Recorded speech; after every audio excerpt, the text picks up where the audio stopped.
एक बार जब श्री कृष्ण एक पेड़ के नीचे बैठे बांसुरी बजा रहे थे, उसी तरह एक हिरन दौड़ता चला आया और उनके पीछे जाकर छुप गया। वो हिरन बहुत ही घबराया हुआ था।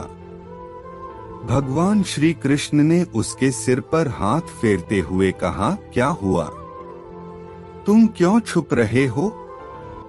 उसका पीछा करते हुए एक शिकारी भी वहां आ पहुंचा और बोला, यह मेरा शिकार है, इसे मुझे दे दो, इस पर मेरा अधिकार है। तब भगवान श्री कृष्ण बोले, हर जीवित जीव पर उसका खुद का अधिकार होता है, न कि किसी का। तब वह शिकारी क्रोध में बोला, यह मेरा शिकार है, इसे मैं पकाकर खाऊंगा। तब भगवान श्री कृष्ण बोले, किसी भी जीव को मारकर खाना पाप की श्रेणी में आता है। क्या तुम पाप के भागी बनना चाहते हो? मांसाहार पुण्य है या पाप, क्या तुम धर्म को नहीं जानते?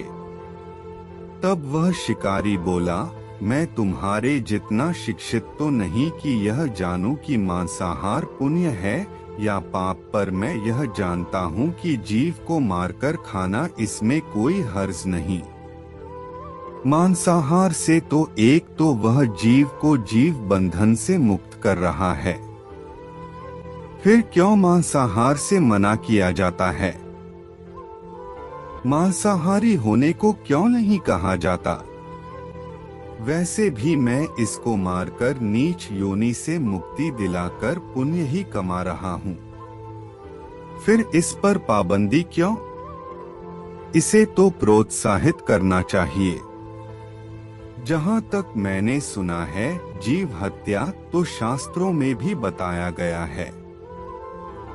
राजा लोग शिकार किया करते थे। ऐसे तमाम तर्क देते हुए श्री कृष्ण से पूछा कि फिर क्यों ये मांसाहार गलत है और पाप की श्रेणी में आता है? आप ही बताइए, मांसाहार पुण्य है या पाप? भगवान श्री कृष्ण समझ गए कि इसकी बुद्धि मांस खाने के कारण तामसिक हो गई है और उसने सोचने और समझने की बुद्धि भी खो दी है। फिर भगवान श्री कृष्ण बोले, इस अंतहीन विषय पर पहले मैं कोई राय नहीं दूंगा। मेरी इस छोटी सी कथा सुनने के बाद तुम ही उत्तर देना कि मांसाहार पुण्य है या पाप, और तुम्हें मांस खाना है या नहीं। वह शिकारी सोचने लगा कि इसमें मेरा तो कोई घाटा नहीं है, इस कथा को मैं सुन ही लेता हूँ, मेरा मनोरंजन भी हो जाएगा और बाद में मुझे इसका मांस भी मिल जाएगा। तो भगवान श्री कृष्ण ने अपनी कथा आरंभ की। एक बार मगध में खाद्य संकट खड़ा हो गया तो अन्न का उत्पादन कम रहा। राजा को चिंता हुई कि यदि इस समस्या का शीघ्र निदान नहीं किया गया तो संरक्षित अनाज कोष भी खत्म हो जाएगा और संकट भीषण हो जाएगा। तो सम्राट ने अपनी राज्य सभा में पूछा, देश की खाद्य समस्या को सुलझाने के लिए सबसे सस्ती वस्तु क्या है? मंत्रीगण सोच में पड़ गए। चावल, गेहूं, आलू इत्यादि पदार्थों को उगाने के लिए बहुत श्रम करना पड़ता है। वह तभी प्राप्त होते हैं जब प्रकृति का प्रकोप न हो। ऐसे में तो कुछ सस्ता हो ही नहीं सकता। तभी शिकार का शौक रखने वाले एक मंत्री ने सोचा कि यही उत्तम अवसर है, क्यों न अंधाधुंध शिकार के लिए राजा की अनुमति ले ली जाए। उसने सभा में कहा कि सबसे सस्ता खाद्य पदार्थ है मांस। इसके लिए धन का खर्च भी नहीं है और पौष्टिक खाना भी मिलता है। सभी सामंतों ने इस बात का समर्थन कर दिया, लेकिन मगध के प्रधानमंत्री अभी भी चुप थे। सम्राट ने पूछा, प्रधानमंत्री आप चुप क्यों हैं? आपने कोई अनुमोदन नहीं किया। आपका क्या मत है? प्रधानमंत्री ने कहा, मैं यह नहीं मानता कि यह कथन सही है कि मांस सबसे सस्ता पदार्थ है। फिर भी इस विषय पर मैं अपने विचार आपके सामने कल रखूंगा।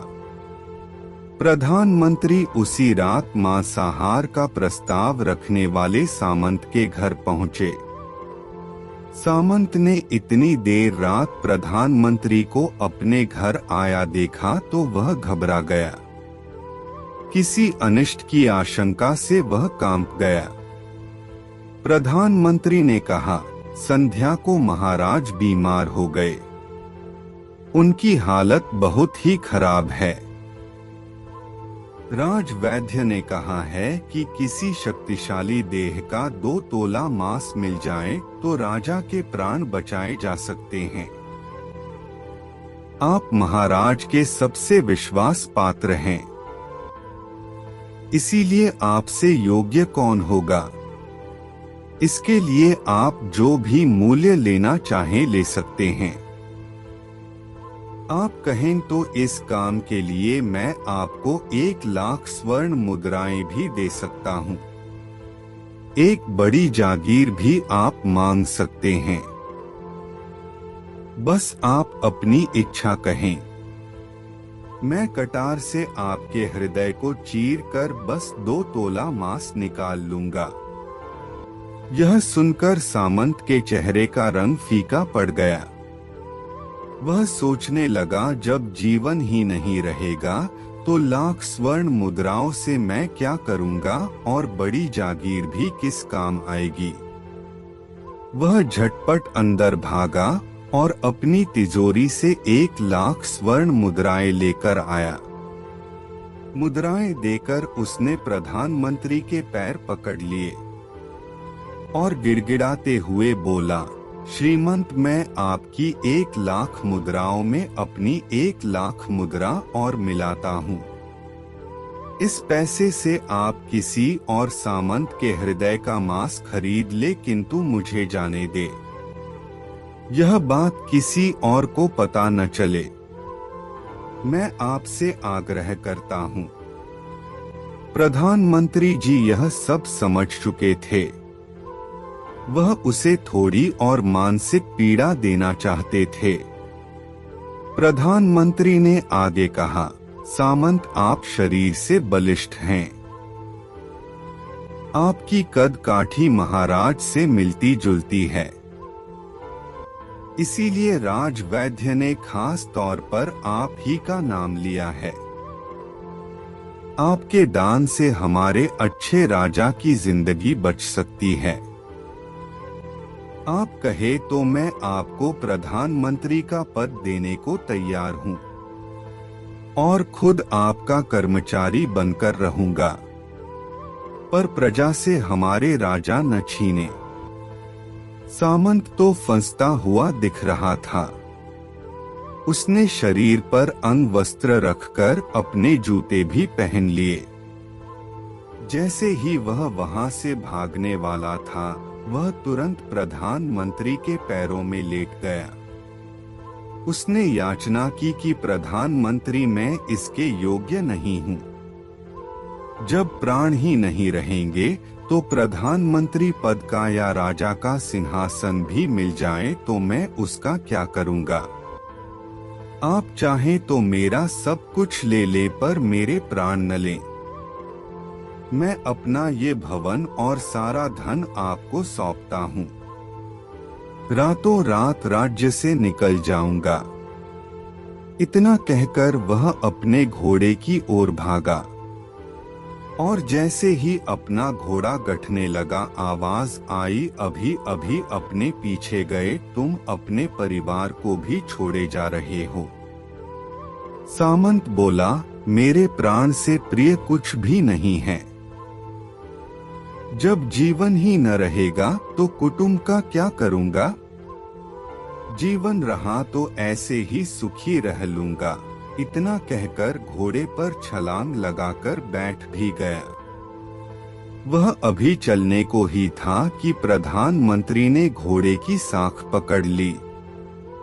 वह सामंत से बोला, भागने की जरूरत नहीं है, आप आराम से घर पर ही रहो, मैं किसी और का प्रयास करता हूँ। यह कहकर प्रधानमंत्री वहां से चले गए। प्रधानमंत्री के वहां से जाने पर सामंत के अंदर कुछ जान तो आई, परंतु बेचैनी बनी रही। उसकी नींद खराब हो चुकी थी। मुद्राएं लेकर प्रधानमंत्री बारी बारी से सभी सामंतों के घर पहुंचे और सभी से राजा के लिए हृदय का 2 तोला मांस मांगा, परंतु कोई भी राजी न हुआ। सबने अपने बचाव के लिए प्रधानमंत्री को 1 लाख और 5 लाख मुद्राएं तक दे दी। इस प्रकार प्रधानमंत्री ने एक ही रात में करोड़ों स्वर्ण मुद्राएं जमा कर ली। फिर सुबह होने से पहले ही अपने महल में पहुंच गया। अगले ही दिन राजसभा में सभी सामंत समय से पहले ही पहुंच गए। सभी यह जानना चाहते थे कि राजा स्वस्थ है कि नहीं, लेकिन कोई भी किसी से भेद नहीं खोलता था। सबको राजवैद्य की तलाश थी, उनसे ही उन्हें कुछ सूचना मिल सकती थी। प्रधानमंत्री ने सैनिकों को आज्ञा दे रखी थी कि जब तक महाराज राजसभा में न आए किसी भी सामंत को भी महल से बाहर जाने की आज्ञा नहीं है। राजा सभा में अपनी चिर परिचित गति में आए और अपने सिंहासन पर आकर बैठे। सभी सामंतों ने देखा कहीं से भी राजा उन्हें अस्वस्थ नहीं लगे। उन्हें तो कुछ हुआ ही न था। प्रधानमंत्री ने उनसे झूठ बोला। हर सामंत के मन में यही विचार चल रहा था, पर कोई भी किसी और को कुछ भी न बोल रहा था। तभी प्रधानमंत्री ने राजा के समक्ष 1 करोड़ स्वर्ण मुद्राएं रख दी। राजा ने पूछा, ये स्वर्ण मुद्राएं किसके लिए है और कहां से आई? प्रधानमंत्री ने कहा, 2 तोले मांस के लिए इतनी धनराशि जुटाई है, पर मांस न मिला। अपनी जान बचाने के लिए सामंतों ने यह मुद्राएं दी हैं। अब आप यह विचार कीजिए, मांस कितना सस्ता है। राजा को बात समझ में आ गई। उन्होंने प्रजा को अतिरिक्त परिश्रम करने का निवेदन किया और राजा के अनाज भंडार में से अनाज निकालकर श्रमिकों को दिया गया। उन्होंने पौष्टिक सब्जियों की खेती का तुरंत आदेश दिया। वह 1 करोड़ स्वर्ण मुद्राएं इसी कार्य के लिए और श्रमिकों के कल्याण के लिए खर्च की गई। ऐसे साग सब्जी तेजी से उगी जिससे प्रजा का कल्याण भी हुआ और पौष्टिकता भी मिली। कुछ समय बाद मौसम अनुकूल हुआ और खेती लहलहाने लगी। इस प्रकार राज्य से खाद्य संकट दूर हुआ। तो मित्रों, जीवन का यह मूल्य भगवान श्री कृष्ण हमें इस कथा के जरिए समझाना चाहते हैं कि हम यह न भूले कि जिस तरह हमें अपनी जान प्यारी है, उसी तरह सभी जीवों को अपनी जान प्रिय होती है। अपने दिल से जानिए पराये दिल का हाल।